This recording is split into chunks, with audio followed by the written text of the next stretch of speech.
Hey, Rich Stoddard again. I'm speaking on the DevOps PowerShell Summit out here in Redmond, Washington. It was pretty good, and I'm finally getting around to continuing these videos. I have my notepad right here, so you have to give the production value. I have a studio, hotel room here, and a cell phone camera. So you're here to hear me talk. So let's do that, and you can look at me just for the animated effects of it. Okay, Jeffrey Snover, the great and powerful, wonderful Jeffrey Snover, and man who drove forward and made PowerShell possible, with obviously a bunch of other team on to credit to make that all work. And if you haven't heard him speak, go do so. I'm going to give my take of what he said, my opinions only. Hopefully, they're closely accurate to what he said, but your mileage may vary. Okay, he started out with introductions, and he said software is eating the world. There's a lot of technology, there's a lot of energy, and software has become a really big industry, and it's the very large section of the Fortune 100s now. They're all using the Azure. They're using the on the computers and the technology and computationally. So if you're not in the computer game or the IT game, if you've got the talent, you should do it. If you love carving beautiful sculptures out of logs of wood and you have a talent for it, stick with that. But we're in the industry. PowerShell is getting to be a key automation, orchestration, control language for the cloud and for computers, and it's a very valuable tool, and you can do some pretty much remarkable things. As Don Jones said, every company is a little bit different, so that gives you that customization. So learn it, or learn to say, would you like fries with that? Don Jones said that, so I'm crediting him.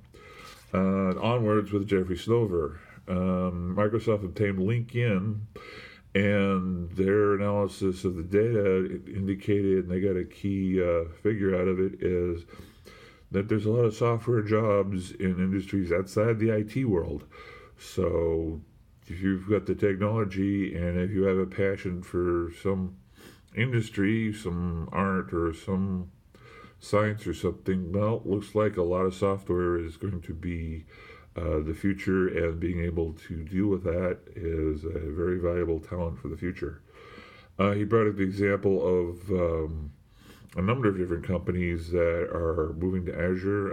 I'm sure there's quite a drive in the industry for cloud technology.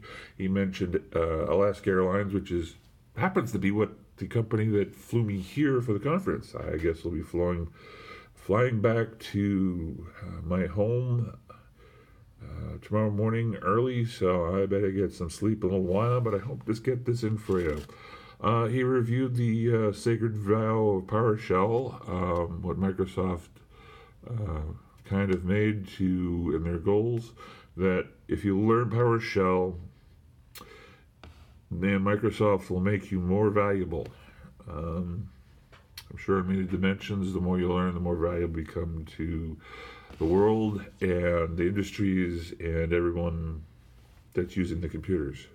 It also helps you to think linearly and think outside your box if you're not already doing development.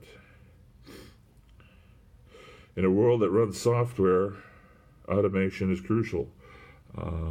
This is an extension of computers, which are automation. So it's a natural progression, and it's fundamental, I think. Legacy and innovation means the world will always be messy. PowerShell can't fix the mess, but it can make it a lot better.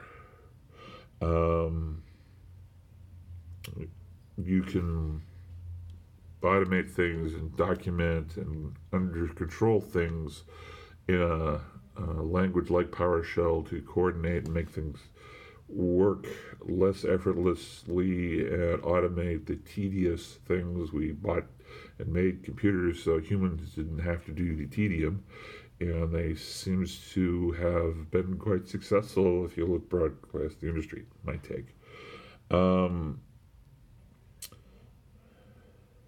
They're making PowerShell ubiquitous, heterogeneous, multiple hosts, smarter, faster, adapt PowerShell for the cloud. There's a lot going out there. There's examples of REST and JSON and serverless functions. Azure functions are a new technology that service is providing that they're implementing in the cloud. There are AWS examples of the same thing.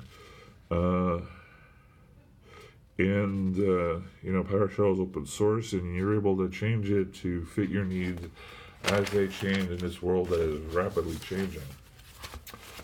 Jeffrey Snover went on to talk about PowerShell was ahead of the conventional wisdom when it was developed and it first came out, and still remains ahead of it. Satya of Microsoft, the head guy there, first welcomed Jeffrey when he was promoted. Welcome to the room. You have 2 degrees of control. Culture and results. Resources are something that are provided to you from Microsoft, and it's the culture of your group and your people that make the difference. Results are obvious. You tell your people, hire your people, you work the organization to get things pushed towards a certain direction, and your priorities, therefore, the results. You need to look at, he talks about success theory, monitoring progress, and change to success. If you're not going the right way, keep navigating until you are. It's how you pilot a ship. You point it where you want to go, and you keep correcting until you get there. You may find bumps and detours and other things that are in your way. That's where you go from there. Version 1 of PowerShell was 20 times more powerful than cmd.exe. So we're at version 5.1 for Windows PowerShell, and we're at version 6.2 for PowerShell Core. We saw the world heterogeneous, cloud, open source, and invested in PowerShell Core. PowerShell Core was ahead of the conventional wisdom. There, we have to flip the page around here. Okay, now I understand. Windows PowerShell Progress. Well, 5.1 is will be the success for a long time for the PowerShell world until we get to the future, and that'll be discovered later.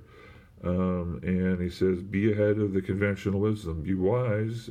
Keep your eyes open and thoughtful, and talk and listen to wise men, and you will be perceived as wise. I think I'm adding a little there.